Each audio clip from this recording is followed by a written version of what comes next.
Hello students, today I am going to explain about this plant cell. I'll tell you the parts first. See, this is the nucleus. Okay, this is the vacuole, cytoplasm, light color, chloroplast. This is mitochondria.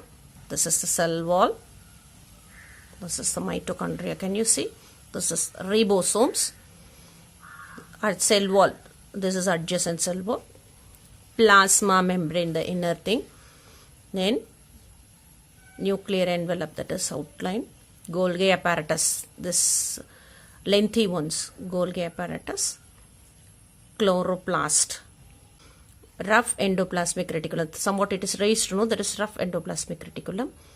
Here you can't see, but it is smooth endoplasmic reticulum. This is the lysosome. Now I'll explain you about each. First, it is the cell wall. You see, it's a rigid layer which is composed of polysaccharides, cellulose, pectin and hemicellulose. It's located outside the cell membrane. It is also comprises glycoproteins and polymers such as lignin, cutin and suberin. The primary function of this cell wall is to protect and provide structural support to the cell. The plant cell wall is also involved in protecting the cell against mechanical stress and providing form and structure to the cell. It also filters the molecules passing in and out. The formation of the cell wall is guided by microtubes. It consists of 3 layers: primary, secondary and middle. Okay. Now let us move to the cell membrane. This cell membrane is semi-permeable membrane that is present within the cell wall. Okay, it's composed of thin layer of protein and fat. The cell membrane plays an important role in regulating the entry and exit of specific substances within the cell. For instance, cell membrane keeps toxins from entering inside, while nutrients and essential minerals are transported across. Next comes the nucleus. Nucleus, you see. The nucleus is a membrane-bound structure that is present only in eukaryotic cells. The vital function of this nucleus is to store DNA, hereditary information required for cell division, metabolism and the growth. Next, it is the plastids. These plastids are membrane-bound organelles that have their own DNA. They are necessary to store starch and to carry out the process of photosynthesis. It's also present in synthesis of many molecules which form the building blocks of the cell. Some of the vital functions of plastids and their functions I'll tell you now. Plastids are present only in the plant cells. Okay, there are 2 types of plastids, chromoplast and chloroplast. This chloroplast is seen here. Chromoplast and chloroplast. This chromoplast contain the pigment chlorophyll, or known as the chloroplast. Can you see here? That is called as the chloroplast. Chloroplasts are important for the photosynthesis in plants. Chloroplasts also contain various yellow and orange pigments in addition to the chlorophyll. Leucoplasts are primarily organelles in which materials such as starch, oils and protein granules are stored.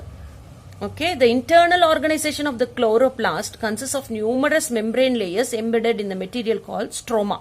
These are similar to mitochondria in external, that is outside, but it is different. Okay, chromoplast, that is, they are heterogeneous colored plastid which is responsible for pigment synthesis and for storage in photosynthetic eukaryotic organisms.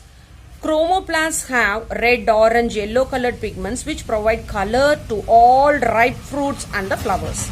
Next, we are going to discuss about the vacuole. Central vacuole. It occupies around 30% of the cell volume in the mature plant cell. Okay. Tonoplast is a membrane that surrounds the central vacuole. Apart from storage, is to sustain pressure against the cell wall.